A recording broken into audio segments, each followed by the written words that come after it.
Being Your Best You with Dr. Keir Adept and Dr. Kevin Richardson. Have you ever had a day, an hour, a moment when you knew exactly who you are, in the right place, and knowing what you need to do? Would you like to feel the power and presence of being you at your best all the time? Almost all problems around health, wealth, relationships, and purpose can be solved when you are restored to you. And Dr. Keir and Dr. Kevin are here to show you how. Dr. Keir uses Geotran human programming, human design, and activations to quickly and easily release you from the automatic patterns and inner glitches that block your healthy, wealthy, happy life. Dr. Kevin is a clinical hypnotherapist with decades of experience in releasing the subconscious fears, beliefs, and habits that cause or contribute to experiences you no longer wish to have. Dr. Kevin specializes in releasing obesity and your blocks to success. Dr. Keir and Dr. Kevin are both passionate about helping people improve their lives in person, by phone, or on Zoom. Yes, it's as easy to change your life long distance as it is in person. So, join the paradox as Dr. Keir and Dr. Kevin discuss their different approaches to clearing your subconscious and restoring you to you with speed, efficiency, and a sense of humor. It's time for Being Your Best You with Dr. Keir and Dr. Kevin. The Paradox. Welcome to the show.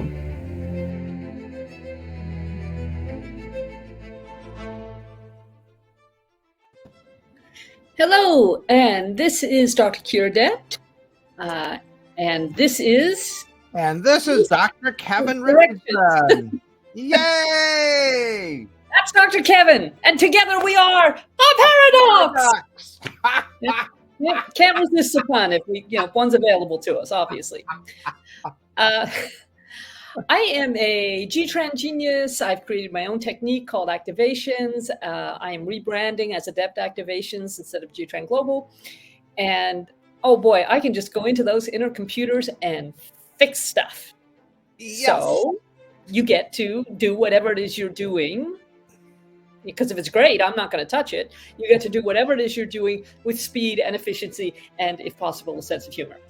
And Dr. Kevin, look, I am pointing the right way. Dr. Kevin, pointing the right way. I'm a clinical hypnotherapist. Wow, what a big term for just someone that is able to help you release your blockages and bring more comfort to your life using hypnotherapy techniques. Whee! So good. Yeah. And I have obviously experienced Dr. Kevin's techniques. He has experienced some of my techniques. Yep. And we're just a mutual admiration society. What can I tell you? So, now, this week, so what we've tended to do more recently, here we are in the second season of this show, is to take one topic of conversation and look at it from the perspective of, okay, this is how activations would deal with it, or how Geotran would look at it, or this is how hypnotherapy would look at it. And today we actually have quite an interesting thing to talk about because I was very upset last night. Something happened that upset me. And it upset me beyond all reason. It wasn't a reasonable, a rational response. So I said to Dr. Kevin, hey, we can make this we can make a silk purse out of this sow's ear here. Yes, we can. Why don't we have a look at this and we can just show people how, when they are, for lack of a better word, overreacting, where that might be coming from and how we can deal with that. And like the good fellow he is, Dr. Kevin said, okay. Yes, let's go for it. Let's explore. Right. Okay. So, all right, I'm putting myself out there today. Guess what? I am not always a calm and measured person. Well, surprise. Cancel, please, as we say here. I have a Scorpio moon. So if you know anything about astrology, a Scorpio moon says there's a volcano there just waiting. Yeah. And so people with Scorpio moon, like me, tend to sort of really sit on what they're feeling. We are a little mistrustful of other people. It's actually really difficult for us to lay down our guard. Okay.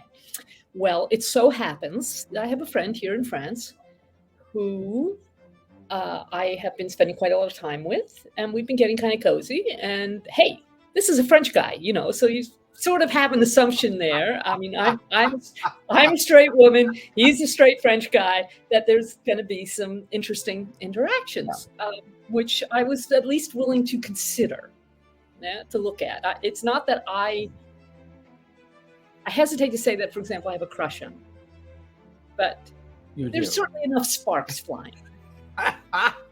Okay. So yesterday we'd had this lovely weekend doing this, that, and the other.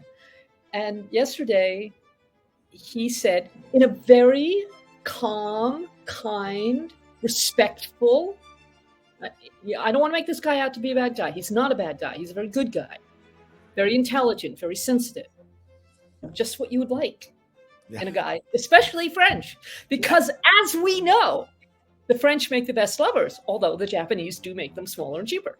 So he was saying to me in a calm, kind, friendly, respectful manner, look, I think we can be really good friends, but I don't think that we're going to be lovers. And even though I had noticed some pulling back here and there,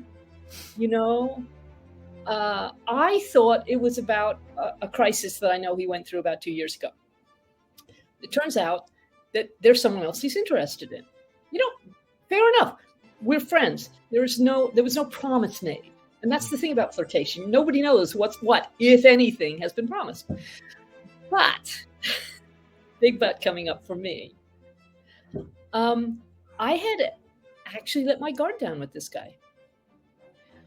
I have, underneath this powerful, divine feminine exterior, I have a heart of marshmallow. And this is not something I show people very often. Mm-hmm. And I think underneath his strong, masculine facade, he also has heart of marshmallow. And he and I were talking about this. Yeah. And so this heart of marshmallow was saying, wouldn't it be interesting? Wouldn't it just be a really different kind of relationship to ones that I previously experienced if we both had these hearts of marshmallow and we could see what that would be like? It would be a totally different kind of intimacy from maybe what I'm used to. So he's saying, look, I'm interested in this other person and I don't know where that's going to go, but I'm not wanting to toy with you. Yeah, I'm not wanting to play a game with you. When I was in my 20s, maybe I'd possibly be interested in 2 women at once. But, I'm 60 years old. We're both grown-ups. We're not doing that shit. Yeah. He didn't put it exactly that way. That's my interpretation. And we talked about it, and we talked about it, and we talked about it because we're both people who do that stuff. And we have this ongoing conversation. And now that I've calmed down again, I'm sitting there saying to myself, well, he hasn't taken anything away from me that he had given or that was promised. He's just saying he's getting on that train, which means he's not getting on this train. Right. And he did it, very tactfully. And he listened to me getting upset, which is very unusual for men. Saving your presence, Dr. Kevin. Because, seriously, most women are, for the most part, the processing ones. Mm-hmm. It's like the fix. He did not go into fix-it mode at all. In fact, he said several times, now, is there anything else that you wish to say to me or that you feel the need to say to me? He says, I'm not trying to cause you pain. I'm just trying to clarify matters. Yeah? So that both of us know what's going on. Right. And this is very good. Okay. But what it brought, here's the interesting part. And this is why I'm presenting it, not to air my dirty linen here in laundry. Not that it's particularly dirty, unfortunately. But, so my point here is how upset I got. So I kind of held it together until I, walked him down to his car and he went off. And we left it open, and we actually had a little exchange of texts this morning, and it'll be fine. We'll carry on being friends. That was always on the table. That's something that both of us want now that I've calmed down a little bit. What was fascinating for me was how upset I was. And so I knew that it had to be coming from a core wound or a pattern. Mm-hmm. Probably a pattern that I thought I had resolved. I have been working in this field for 26 years. This is what I do for other people. Yes. Yeah. So I did what every good processing woman does, which is I called up a couple of women friends and cried all over them. I had a business appointment with my mentor, and we only had 20 minutes, and I cried all over her. And to my surprise, what her reaction was, wow, thank you so much for sharing this with me and showing me what's going on there in the authentic here. That this is the energy you need to bring into your promotional work. To show people that you are vulnerable, that you do have these strong feelings, that you don't always know how to cope with them. Right. So that was actually very reassuring, just for me personally.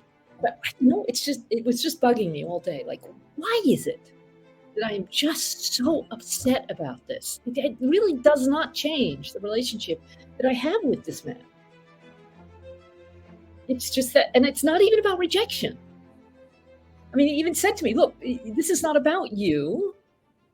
This is about a relationship I'm developing over here. You're actually more intelligent. You're actually nicer than this person. But I know what it's like. I had to explain about guinea pigs to him, the interior guinea pigs. We have the jealousy guinea pigs and the sexual guinea pigs and the intellectual guinea pigs and friendship guinea pigs, especially. And I said, I get it. There's a guinea pig thing going on over here. It's not something you can explain. It's not rational. It's not you went out looking for that. It just happened. This is something that's going on, and it may or may not resolve itself in the direction that you want. But what you're not wanting to do is to juggle the feelings and expectations of two people, two women at the same time. Right. You want to be honest and straightforward. And I really understand it was out of respect for me that he was telling me this, because he could have said nothing and just let our semi-flirtation go on, but he's wanting to be honest, and I value that. Okay, so what was bugging me? Well, so there we were sitting outside on my little balcony, and he said, is there something else that you want to tell me, need to tell me? Now, I'm a responder, so I asked myself that question. It's really great having that question come outside. And I said, oh, I know what it is. I am so freaking tired of always being number two. Why does nobody choose me first? I mean, I am a spectacularly brilliant, sensitive, accomplished, grown woman. All my life, I've been second. I'm the second child of the family. I was my father's favorite till the age of 8 when his son was born. So, as a girl, I was automatically second to the son. Yeah. There were places in my professional life where, for example, in university, when I was in university in England, you have first class honors, second class honors, third class honors, and the second class honors are in two parts, a 2-1 and a 2-2. I was the top of the 2-2s. apparently the staff spent a lot of time discussing about whether I should get a first-class degree, which would have been really validating. Yeah. I mean, I wasn't expecting it, but fourth out of my class, that's pretty darn good. That is great. Yeah. But it's this always second thing. You see? So I went back along the timelines. Now, here's the kind of geotron activation side, and that's why I'm starting with that, because we're going to have enough time to do a little hypnotherapy too. And what we're trying to explain to you, oh dear listener and viewer, is that here there are several ways of dealing with these core issues, but the important thing is to deal with them somehow. Yeah, because look, I'm 66 years old, and something that happened when I was 10 still has the capacity to trigger me and leave me in tears for the best part of a day. I mean, who needs it? It's exhausting. So better to find it, resolve it, so I don't have to run that file again. Okay, so I did a little search. I got two things, of which the more important one was something that happened when I was 10. And it was about my older sister, who's a year and a half older than I am. And 10 was about the time I went to this private school. Okay? I actually didn't want to go to this private school. Well, no, I didn't mind going to the private school. I didn't like that my parents didn't ask me. It's like, I get it. They're parents and they're saying, no, you're going to go and do this thing over here because we think that's best. I mean, you can't really argue with that, but no. I was resentful about it. Because I already felt I had so little power and control over what was happening in my life. So I was going to this private school. Now, my sister said to me when I was in my mid to late 20s, when we were both at university, she said, oh, well, I've always been envious that, you were the one who always did really well at school. I'm sitting here thinking, yeah, and you were the one who was cute and popular and normal. You were like the family favorite. Yeah. Where I wasn't anybody's favorite. But you're jealous of this one thing that I can do, that I can hold on to? Like what? So the point is that when you have this kind of contamination, because sometimes it is just oneself, but in this case, it was my sister. So I am still running the consequences of her belief of never making the grade. Yeah. So it's not just about school. It's about like any kind of success, any kind of validation. So even though that's really not what this friend of mine was saying to me, that's where it landed. That's the trigger. Yeah.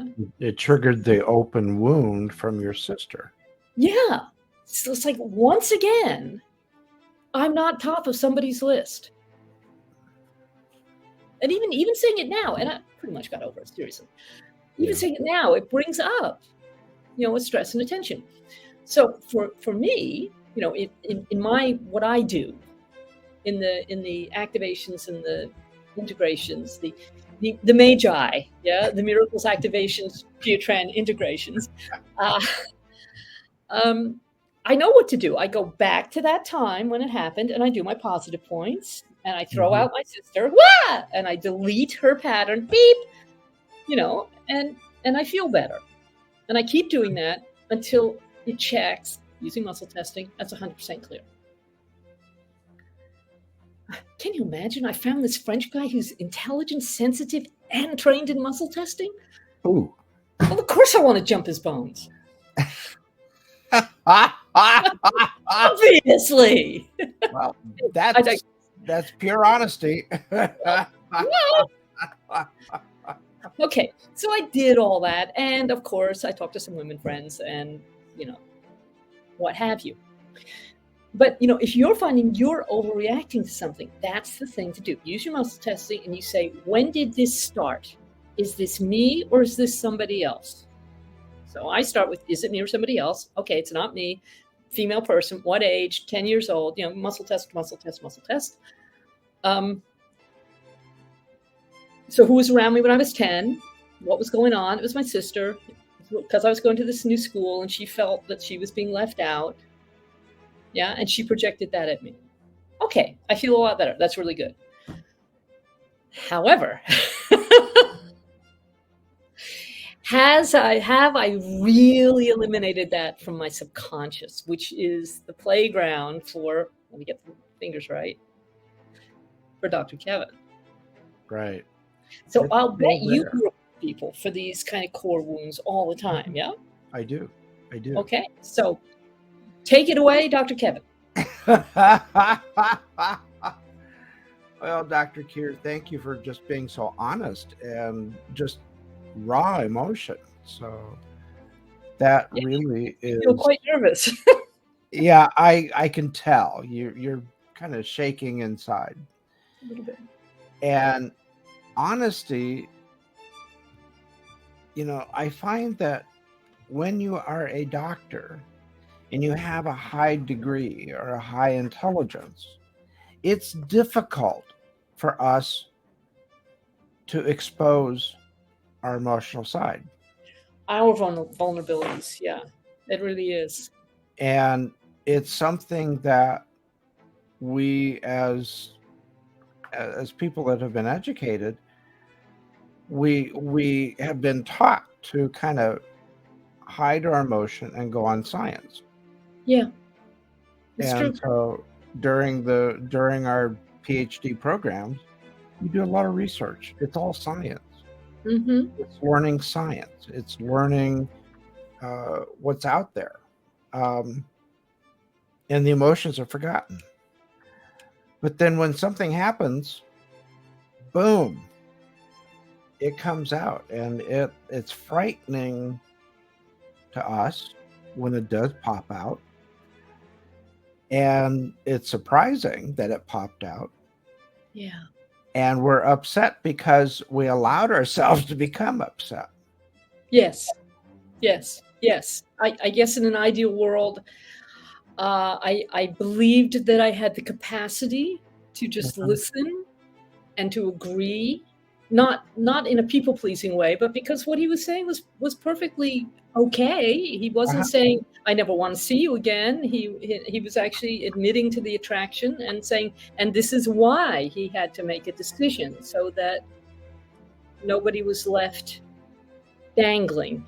Nobody was left in suspense. In Right. an ideal world, I would have listened to all that and say, yes, I agree with you. And I hope we're going to continue to be close friends because I really like talking to you and I like our walks. And like me, he's an ex-chef. Oh, So we spend a lot of time in the kitchen. yes. And that's where the fun memories is in the kitchen. Yeah. And so with this change, this quote unquote loss, going into the kitchen is going to bring up issues. I didn't even think of that part. But yeah, I mean, I'm leaving in a couple of days, and to an extent, because he's a manifester in human design, I'm letting him take the initiative, and I'm a responder. So, I want him to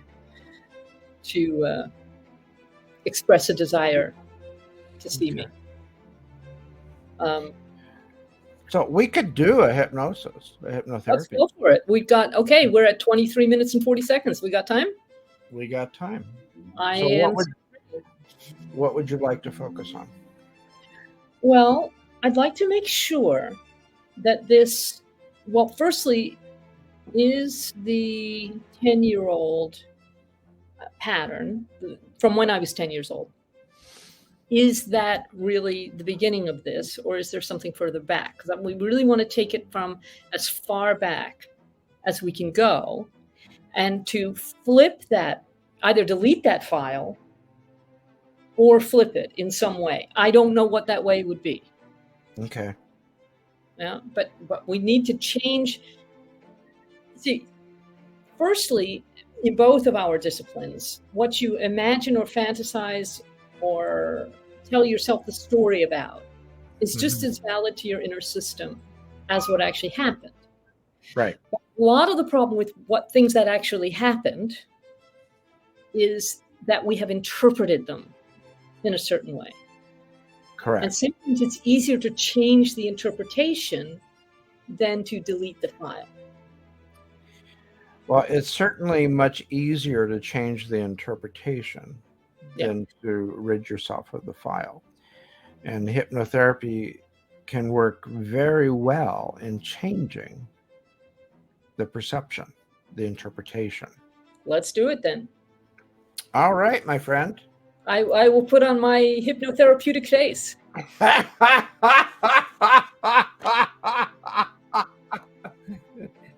You are so ready.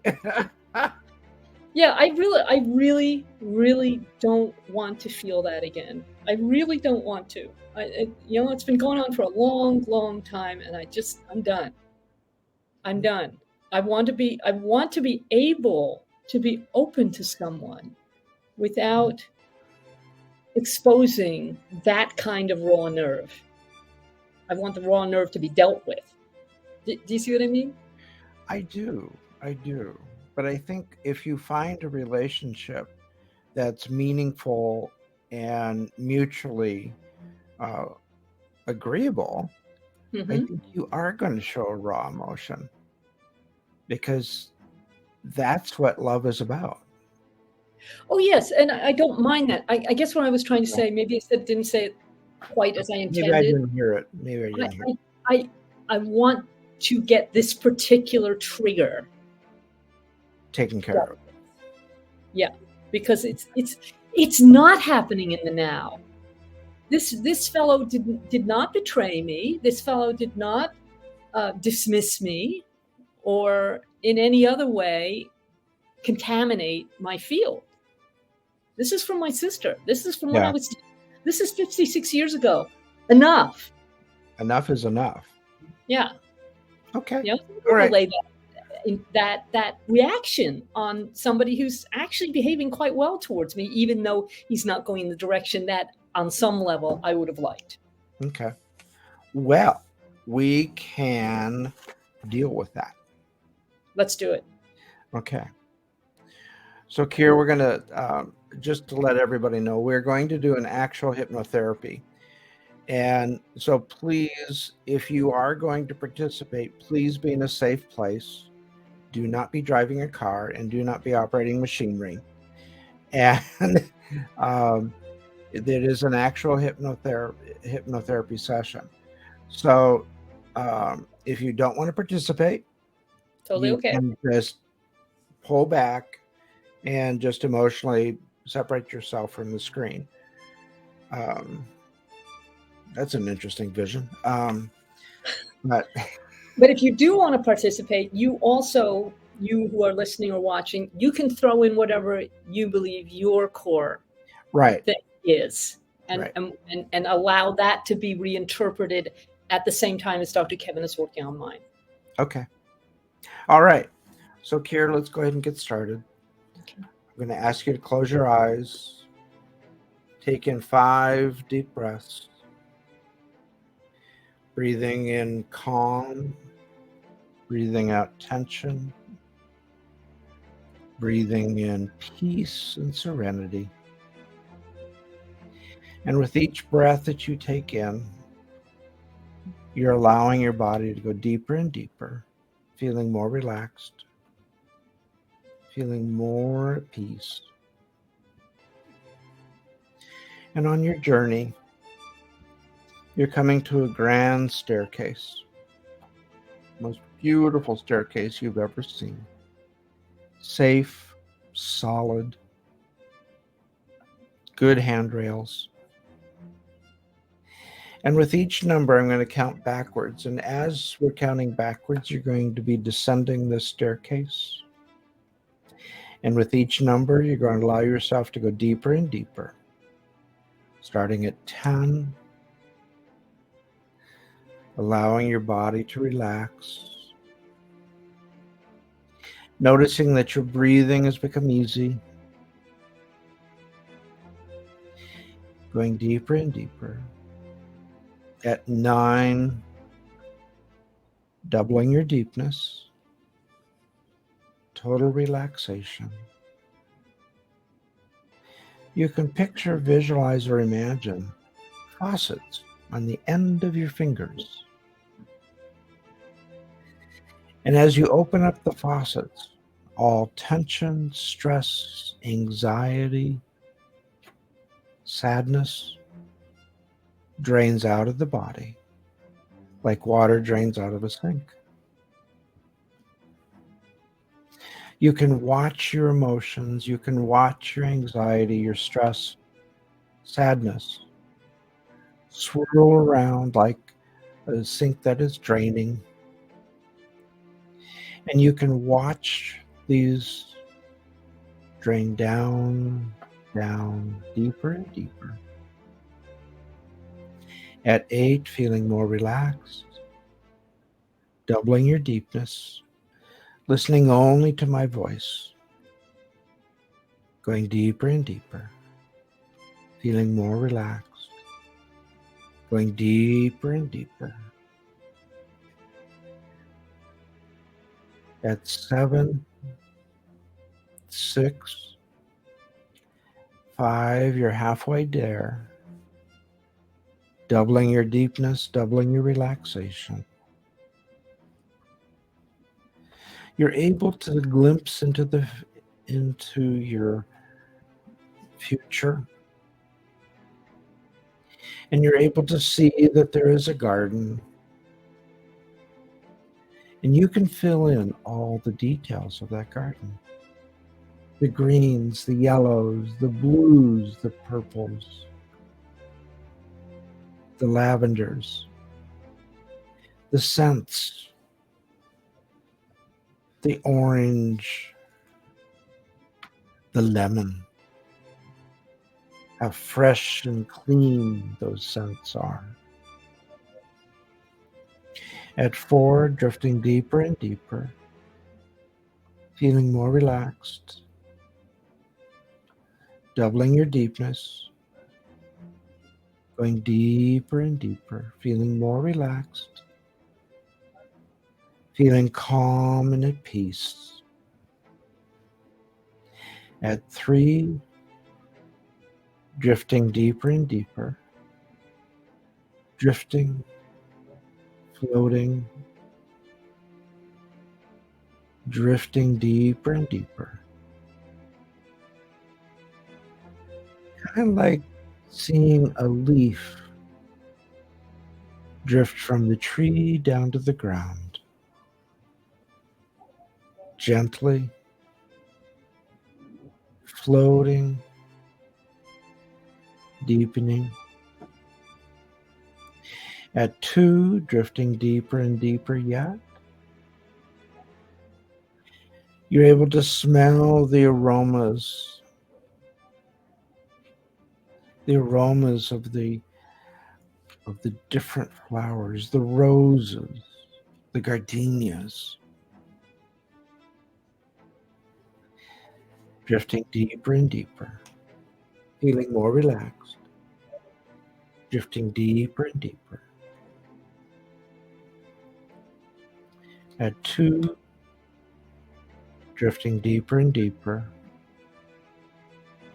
you can now begin to see the path towards your garden.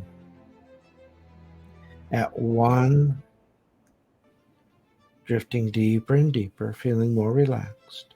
At 0, 0 always means deep sleep for the purposes of hypnosis and hypnosis only, and only with your express permission.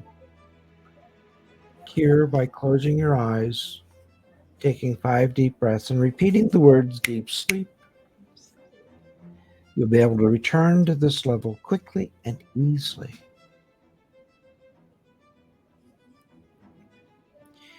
You're walking down, you can picture, visualize, and imagine walking down your pathway, hearing the different sounds, hearing the chirping of the birds as they're flitting around. You can feel the warmth of the sun on your skin as it's coming through filtered light through the tree leaves. In your garden, the trees are soaring up to the sky, almost touching the clouds.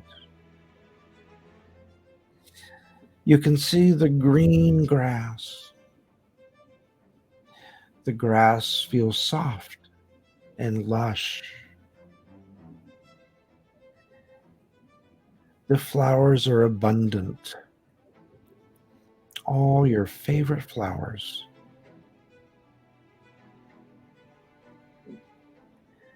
And as you're going into the garden, you're realizing that it's here and there are unresolved issues in the past. And you can drift back to a time before any of those events occurred. And as you drift forwards, you can get a sense of all those issues, forming slides in your mind, almost like sides of a movie film. In a moment, you could begin to watch yourself watching those slides like one long, continuous movie. And as you watch yourself watching that movie, you can notice how it all seems to be in black and white and grainy. And you can watch yourself watching that old movie as it fast forwards and rewinds so fast that it looks like a blur. And it can continue to fast forward and rewind so fast. Any negative emotion just seems to drain freely out of all those old memories. Listening to only my own voice, listening to only my voice. All other sounds fade into the background and help you to drift deeper and deeper.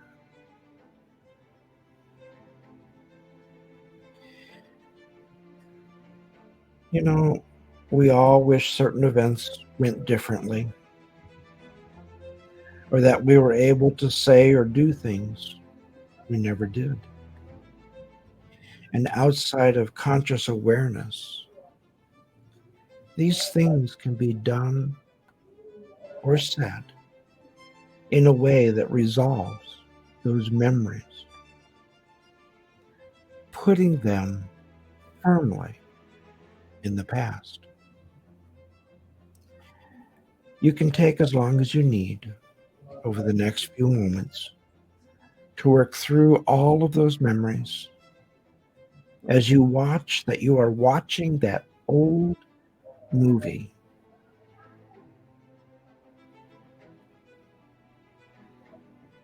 Watching that old movie.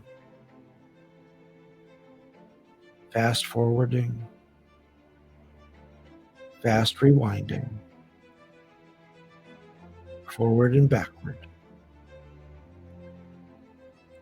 And as you go forward and backward, all emotion to that memory drains away like water drains in a sink.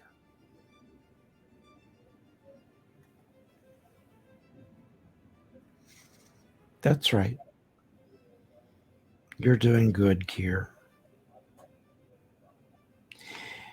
And as you now allow the past to be left right back in the past, while focusing on what you have to look forward to in the future. And you don't even have to know consciously what you have to look forward to. You can just allow your own subconscious to guide you towards pleasure and happiness,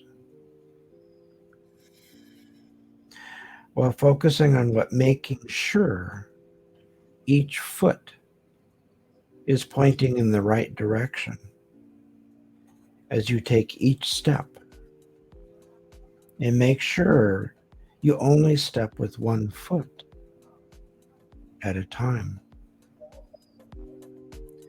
Fast forward fast backward, fast forward, fast backward. You're able to feel all emotion drain from your body like water drains from a sink, leaving you only feeling fulfilled, feeling joy, feeling love for yourself, feeling confidence,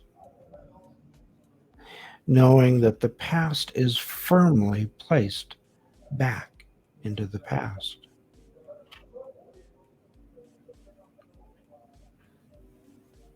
Fast forward, fast backward, fast forward, fast backward.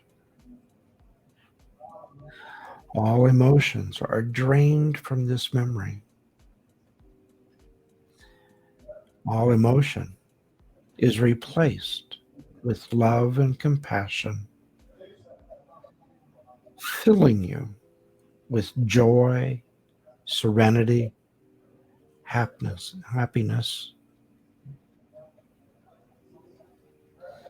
The past is firmly in the past. The past is firmly in the past. You're able to put the past into a closet, and you're able to shut the door and lock the door. So that feeling is now gone, only filled with compassion, with love for yourself, confident that your life is on the right track, confident that what happened in the past is now back in the past and firmly locked away.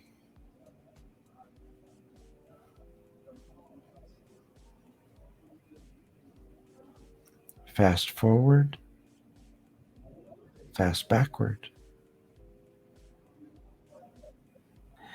As you fast forward and as you fast rewind,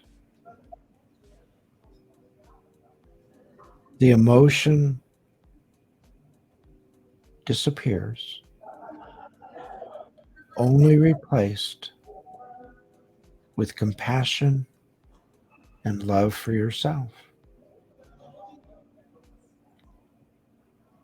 Fast forward, fast backward.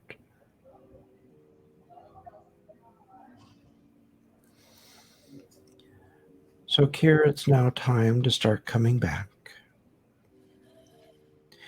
It's time to say goodbye to your garden, knowing that you can return to this place quickly and easily just by closing your eyes, taking 5 deep breaths, and repeating the words deep sleep.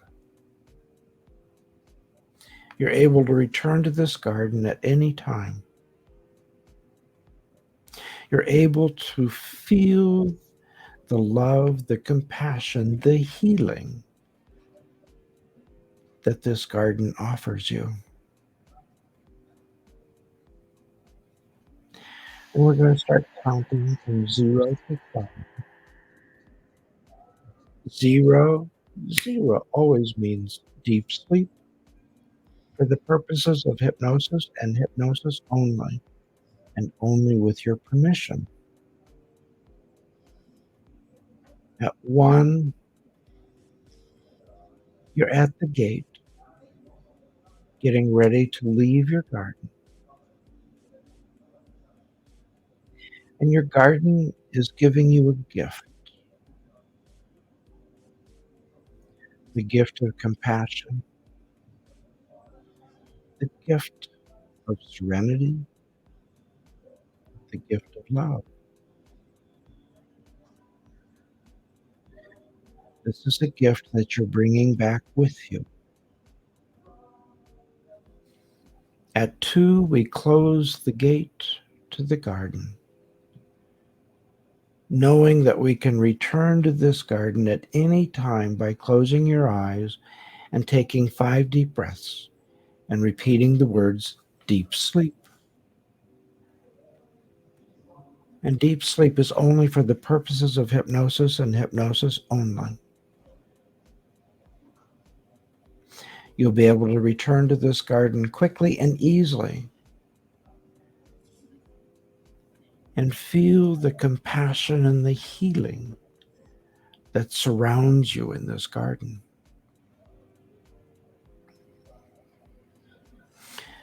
At 3, we're making our way back. We're bringing with us the gift of compassion, the gift knowing that the past is safely locked away in the closet, that you closed the door, and that you locked the closet.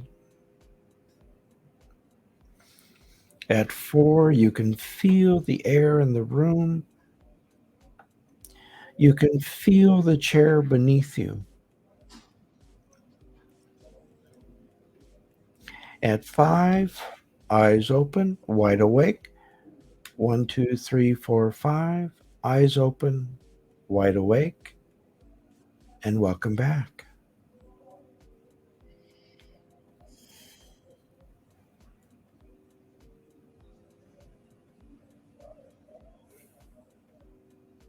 Just talk amongst yourselves.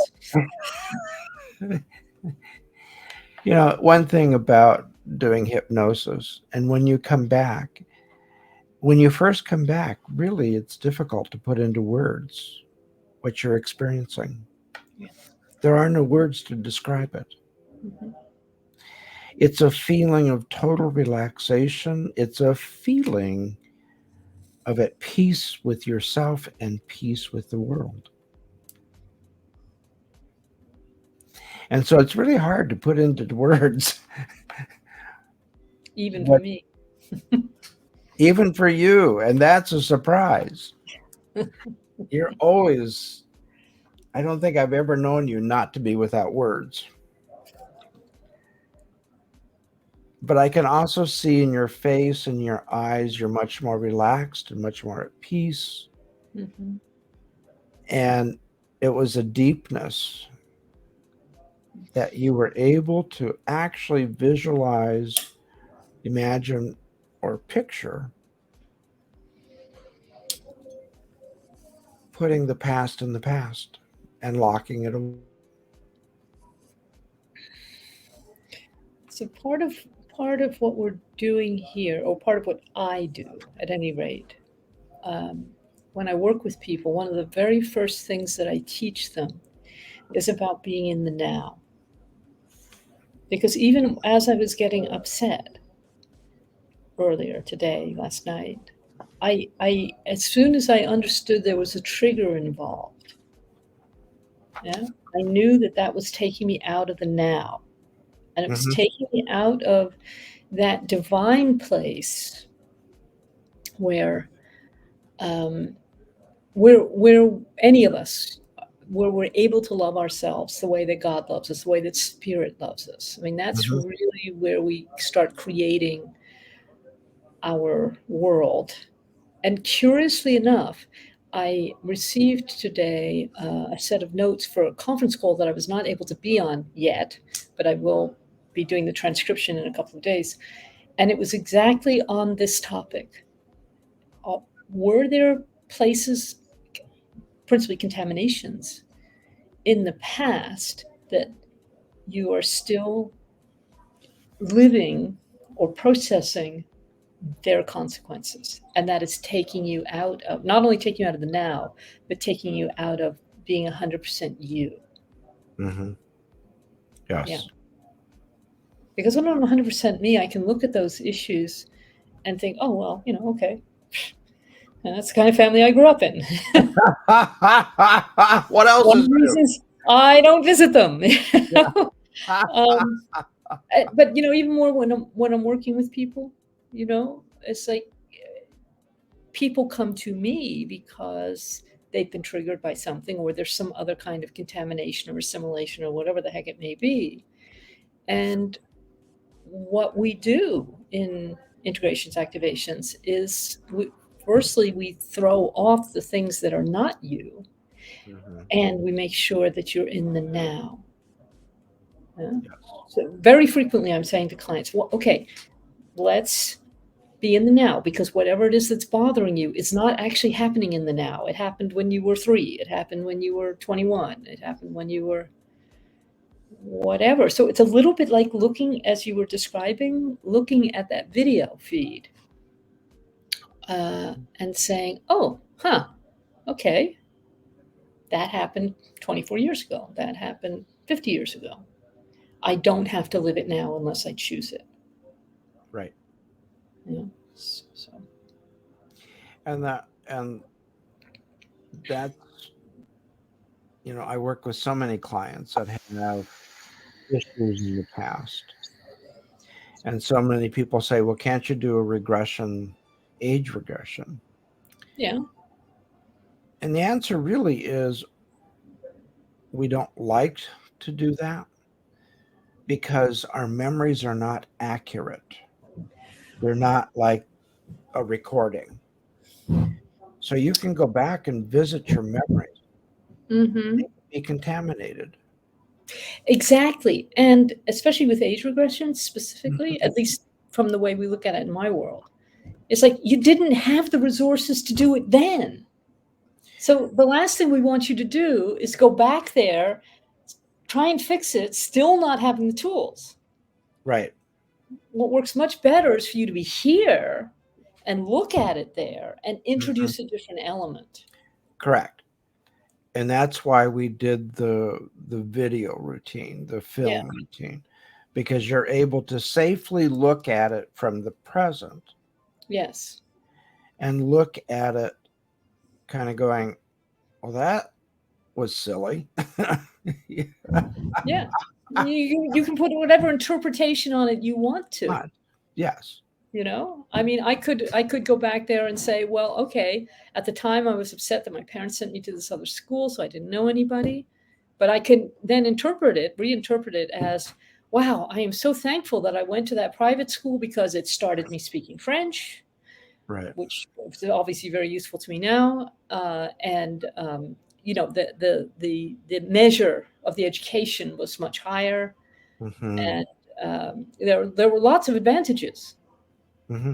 Which I kind of forget about when I'm annoyed that they sent it to me without my permission. And I was just thinking of another example of this always second thing. Okay, which I'm going to test in a minute using what I do. That I got a distinction with my doctorate.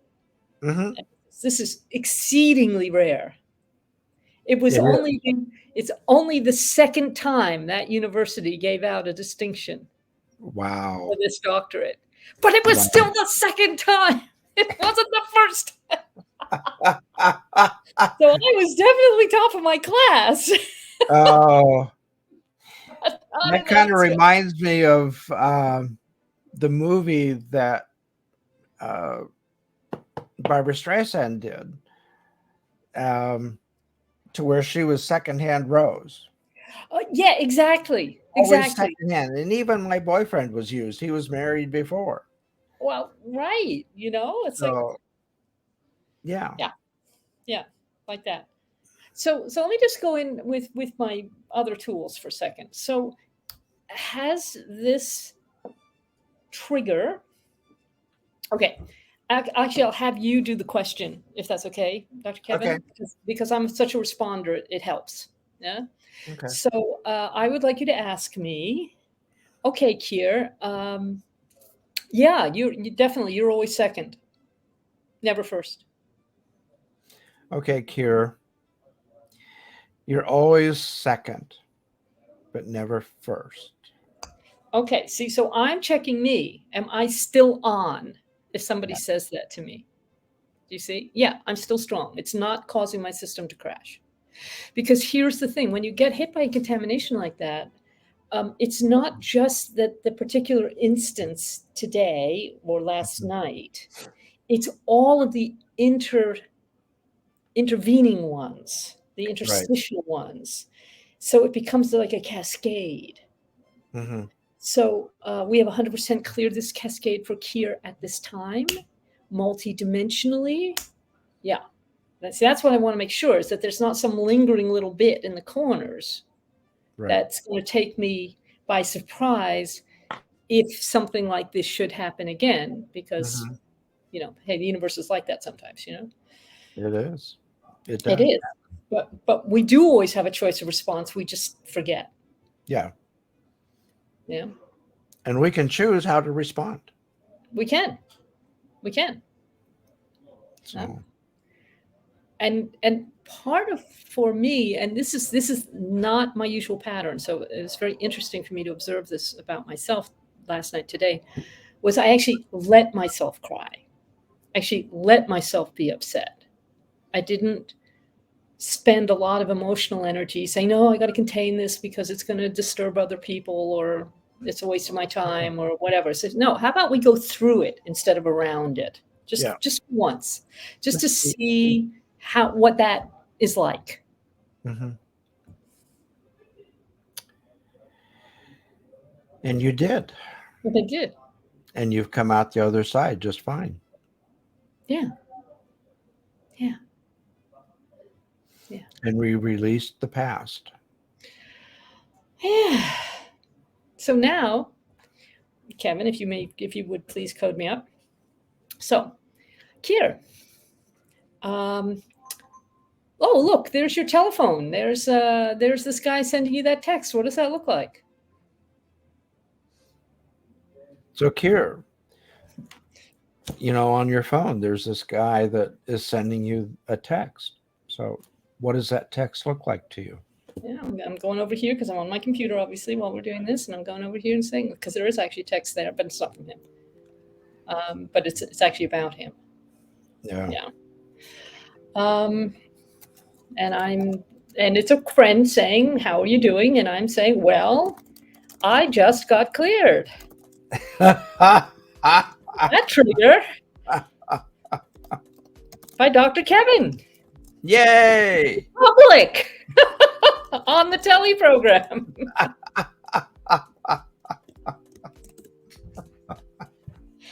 You see, it's so helpful for everyone. It is. And you look so much more relaxed. Yeah, I feel much more relaxed, and I appreciate it, Dr. Kevin. I do. Yeah. So, all of you lovely people out there, we have ways of dealing with these things. I have my ways. Dr. Kevin has his ways. Between us, we are paradoxical. Yeah. And in our next program, we will talk about something else. Yes, we will. So thank you. Thank you for attending. Bye-bye, everyone. Being Your Best You with Dr. Kier Adept and Dr. Kevin Richardson. Have you ever had a day, an